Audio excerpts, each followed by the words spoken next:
कक्षा 9वीं के सभी विद्यार्थियों, आज मैं आपको हिंदी का देख लीजिए, हिंदी का वार्षिक परीक्षा का पेपर सोल्व कराऊंगा। बढ़िया से तैयारी करनी है आपको, इन्हीं में से 100% चांस है आपके आने के।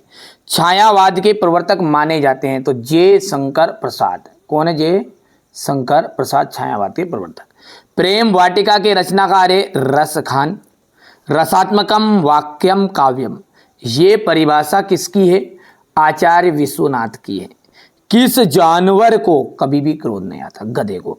देखो, द्वंद्व समास जो है ना, जिसमें माता पिता है, ठीक है, धरती आकाश है, तो इसमें क्या है? द्वंद्व समास है। तेज गति से आता हुआ जो पानी है ना, उसको मृत्यु का तरल दूत बताया गया है किताब के अनुसार, जो पाठ के अध्याय में। सोने का घड़ा यदि शराब से भरा है तो भले ही वो सोने का हो या भले चांदी का हो, भले ही वो हीरा का हो, सज्जन लोग तो उसकी बुराई करेंगे क्योंकि उसके अंदर क्या है? शराब भरी। इसी तरह मनुष्य भी यदि भले ही वह कितना अच्छा हो, यदि उसके अंदर सद्गुण नहीं है, अच्छे विचार नहीं, तो सज्जन लोग उसकी निंदा ही करेंगे। महाकाव्य में जीवन का कैसा चित्रण होता है? तो विस्तृत चित्रण होता है।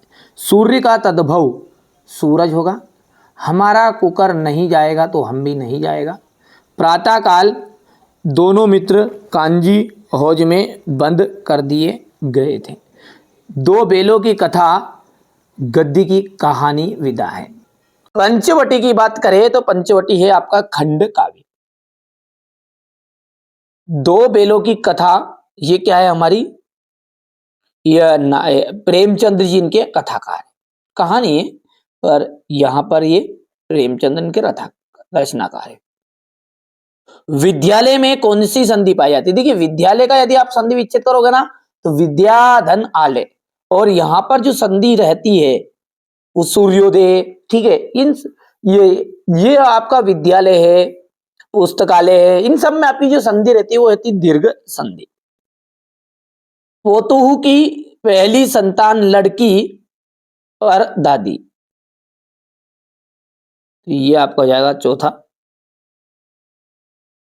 कई अंकों वाली रचना, जिसमें एक से ज्यादा अंक रहता है ना, उसे कहते हैं अपन नाटक। और एक अंक वाली रचना को हम कहते हैं एकांकी। ये कहते हैं भैया जिसमें केवल, अच्छा, अंक का मतलब क्या होता है? एपिसोड बोलते हैं ना, बोलते हैं नाटक में। सुना सुना पिछले एपिसोड में आपने ये देखा, चलिए एपिसोड नंबर 24 बोलते हैं ना, एपिसोड 1, एपिसोड 2, ये क्या है? आपकी नाटक में एपिसोड चलते हैं, न कि एकांकी में। एकांकी में केवल एक ही अंक होता है। टोपी से ज्यादा कीमती जो होता है वो जूता होता है। तो यहां पर देख लीजिएगा,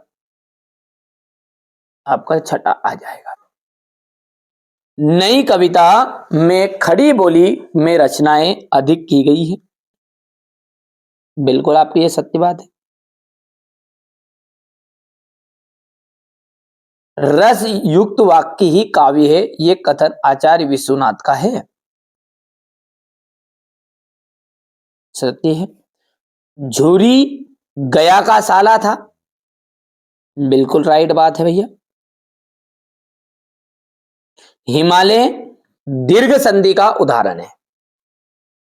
हिमालय जो है, बिल्कुल अभी तो मैंने बताया था, पुस्तकालय हो गया, हिमालय हो गया, विद्यालय हो गया, तो ये सब क्या है? ये दीर्घ संधि के ही उदाहरण है।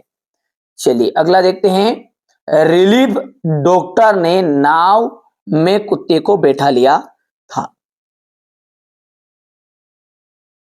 ये कहलाएगा आपका असत्य। हजारी प्रसाद द्विवेदी द्विवेदी युग के निबंधकार है। ये हो गया असत्य। अगला देखते हैं अब। ना खाकर प्राणी क्या बनेगा? अहंकारी।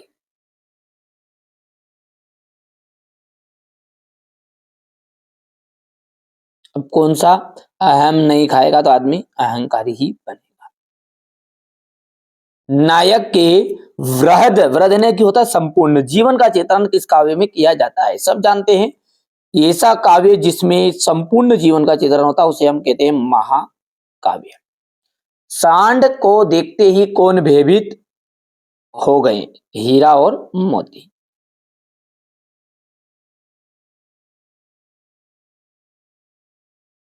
अच्छे से समझिए, कोई जल्दबाजी नहीं है। जो बच्चा अच्छे से नंबर प्राप्त करना चाहता है ना, ध्यान से समझना है। जो चीजें मैं बता रहा हूं उसको आप तो कंप्लीट कर लो, पूरी मेरी गारंटी है। आप तो अच्छी से मेहनत करो, ठीक है। पंचामृत में कौन सा समास है? दिग्गज समाज। जर्नल मिथेया, यहां पर ये जर्नल मिथेया है का चित्र किसने मंगवाया था? लेखिका की बहन रेनू ने।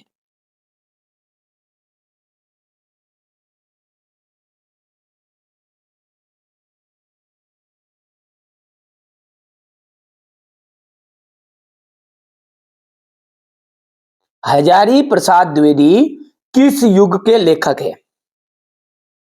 देखिए हजारी प्रसाद द्विवेदी जो है वो छायावाद के लेखक है। हो गया इतना, पूरा सॉल्यूशन तैयार करा लिया बच्चों पे।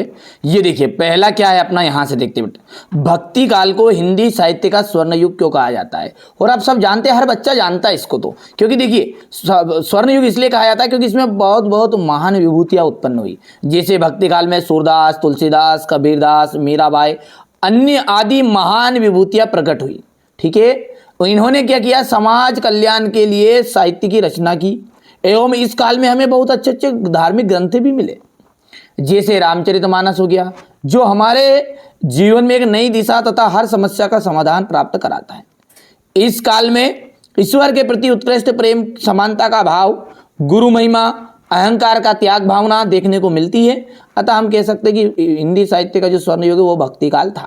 अब यहाँ से हमारे बच्चे बढ़िया से स्क्रीनशॉट लेंगे ना, थोड़ा सा क्वालिटी बढ़ा के देख लेना है ना, यदि किसी के पास सही तरीके से नहीं आता। छायावादी कवि है जयशंकर प्रसाद कामयानी और लहर झरना आंसू। तो देखो इसको ट्रिक क्या के माध्यम से भी आप करना चाहो ना तो ऐसा कर लेना कि देखो कामयानी नाम की लड़की थी, वो उसके बालों को लहर लहर लहरा रही थी, मेरे झरने में मैंने दिया उसका जुद्धिया ने एक घुम्मा तो तोड़ दी पासू, निकल गए आंसू। तो ये जयशंकर प्रसाद का आप आपके स्तर से लिख सकते हैं ना। सूर्यकांत त्रिपाठी निराला का यहाँ पर मैंने लिख दिया है, बाकी हमारे बच्चे याद कर सकते हैं, कोई दिक्कत नहीं है ऐसी। 9th क्लास के बच्चे बड़े ही समझदार होते हैं, ठीक है, वो सारी चीज़ों को ध्यान रखते हैं। और जो बच्चे हमारे साथ जुड़े वो तो बिल्कुल ही ठीक है समझदार है, क्योंकि वो तभी तो इस वीडियो को देख रहे हैं ना। अभी तो कहीं का मूर्ख होता तो अभी तक बीच में से छोड़ कर भाग गया होता। तो ये देखिए, सखी ने गोपी से कृष्ण को कैसा रूप धारण करने का आग्रह किया था? हाँ, ये तो 9th है। यदि 10th में आप बिल्कुल टॉपर बनना चाहते हो तो एकदम फ्री यहाँ पर डिजिटल बोर्ड पर, ठीक है। अभी तो हाल फिलहाल तो क्या है देख सकते हैं आप, अपनी कंडीशन तो ऐसी है, पर आप प्रयास कर रहे हैं कि ये टोटली यहाँ पर स्टैंड है। पहले दिन सभी बातों को छोड़ते हुए, ठीक है, वो तो डिजिटल बोर्ड जैसे आएगा आपको क्लासेस मिल जाएगी। यहाँ से था अपना क्वेश्चन नंबर 8 से, ये देखिएगा। इसके बाद में यहाँ पर है क्वेश्चन नंबर 8 का अर्थ हुआ, आपके विचार में स्वतंत्रता सेनानियों और अपराधियों के साथ एक जैसा व्यवहार क्यों किया जाता होगा? इतना हो गया भैया। इसके बाद में ये रहा आपका क्वेश्चन नंबर 9, ध्यान से देखो आप तो, है ना। चलिए, लता ने बादल रूपी मेहमान को किस तरह से देखा और क्यों? पाठ्य मुक्तक और गेय मुक्तक में अंतर है। देखो पाठ्य मुक्तक जो है ना पढ़े जाते हैं और गेय मुक्तक गाए जाते हैं। थोड़ा सा छोटा कर देते हैं ये, ठीक है। इसमें ले तुक छंद आदि का ध्यान नहीं रखा जाता, इसमें छंद विधान युक्त रचना होती है। इसमें एक ही भाव की गहनता होती है, इसमें संगीतात्मक गहनता होती है।